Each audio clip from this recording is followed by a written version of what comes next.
الحمد لله نحمده حمدا كثيرا ونصلي ونسلم على الحبيب المصطفى وعلى آله وصحبه ومن اهتدى. Assalamu alaikum wa rahmatullahi wa barakatuh.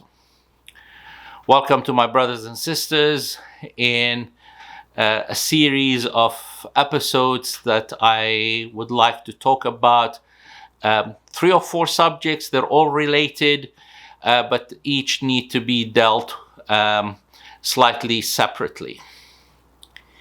The issue that I would like to talk about is the position of women in Islam, the way cultural norms work in Islamic society. I want to talk about the wisdom behind the rules of inheritance in Islam.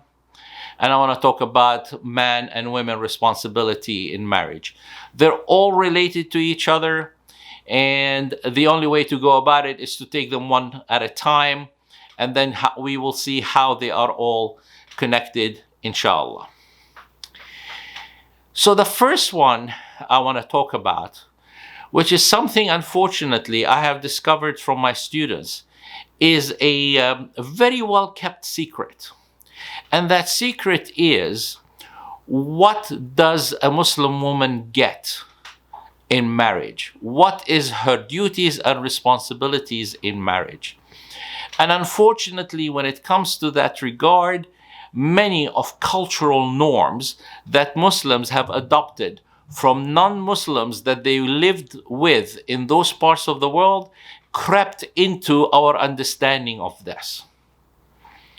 So, don't be surprised to find out that some of our culture, Islamic culture, depending on which part of the world you live in, is influenced by, 1, Christian Arabs, Zoroastrians, Hindus, huge influence of Hindus on our culture, the African American experience, African American culture.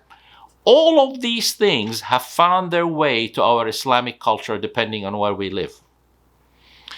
So let's not talk about what those cultures are yet. Let's talk about what is the requirement, what is the duties and the responsibilities of a man and a woman in Islam. We get all of this from our history, from the traditions of the Prophet sallallahu alaihi wasallam. Here's the simple version. In Islam, the man is responsible for everything in the marriage. One thing the woman is responsible for, that is her duty, that is not the husband's duty. The husband has a duty there, but it's definitely her duty, is the raising of the children. So I want you to think about your own family, whether you are married or your family as in your parents. Everything that happens inside that household in Islam is the responsibility of the man.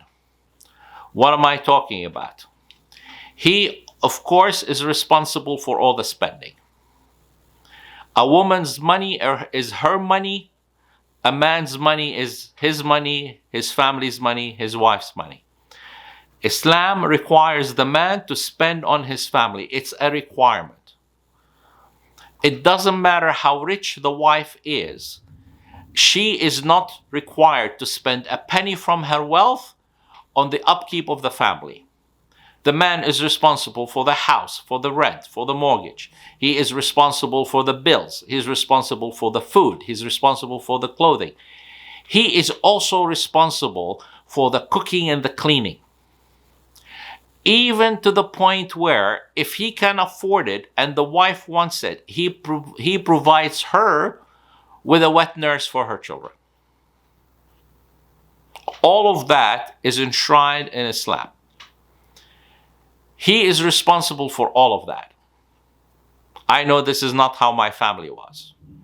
It wasn't when I was living with my mother and father, and I know it's not how I lived with my wives. Sequential, they're not all together, okay? So, where did we get the concept that the wife is responsible for cleaning the house? Not from Islam. Where did we get that the woman is responsible for the cooking? It's not from Islam. I can point to you the different influences that brought that in.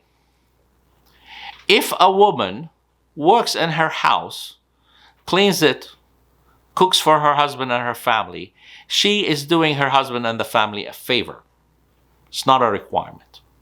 If she has money, if she is independently wealthy, and she spends from her money to help the family, to help her husband, she is doing the family and the husband a favor.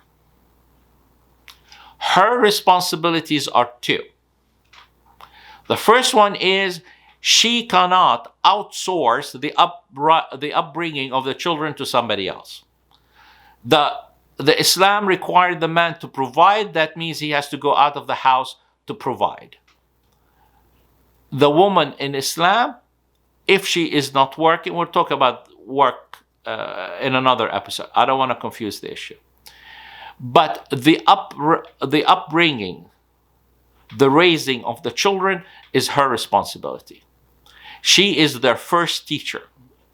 She is the one who's going to teach them all their language, all their deen. She is the one who is going to teach them all their culture.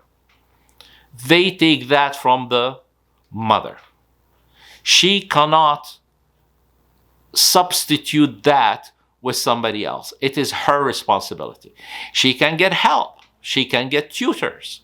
She can get somebody to come in and help the children with their learning of Arabic and the Quran and the memorization. She can hire tutors for math and English and whatever.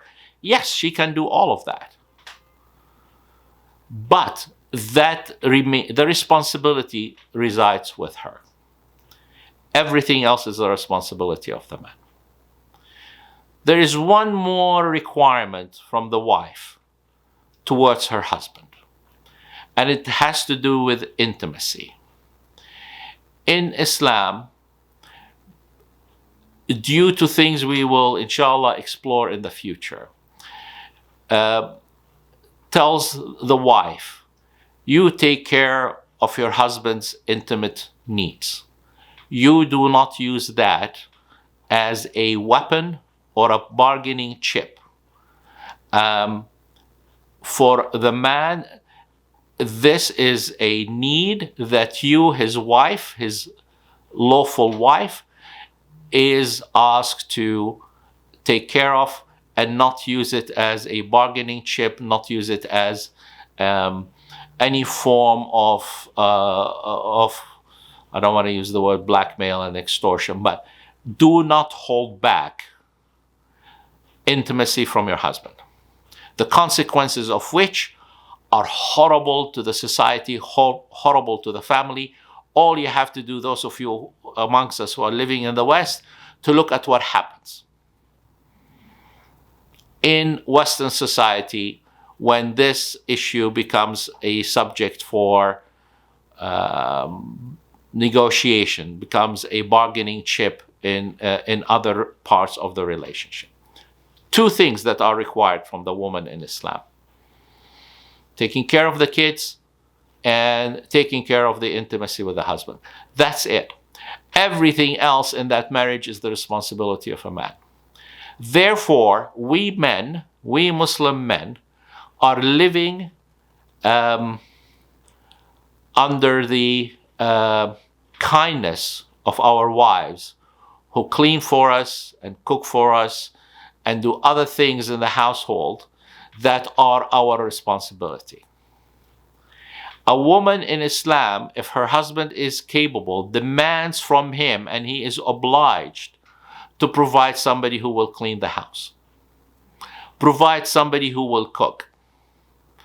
If you're a well-to-do guy, the cook, the gardener, the maid, the chauffeur are requirements that the wife can demand that you provide her, because that is her Islamic right.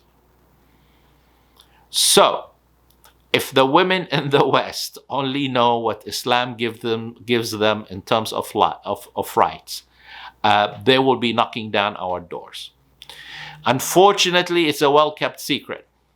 And the sad part is most of our sisters don't know this, and worse, most of our brothers don't know this. And that will become clear why the other aspects we're going to talk about are relevant. But we had to start here. So my sister, you do what you do for your husband. Apart from those two we mentioned, you're doing him a favor. My brothers, your wife cooking your meal for you is a blessing from her and from Allah subhanahu wa ta'ala. So let's keep that in mind. And inshallah, in the next episodes, I will tackle the other issues that are related to the position of the wife in a household in Islam. Walhamdulillah, wassalatu wassalamu ala rasulillah. And my brothers and sisters, if you like these episodes, please hit the like button, subscribe to the channel, and share it with your brothers and sisters. Wassalamu alaikum wa rahmatullahi wa barakatuh.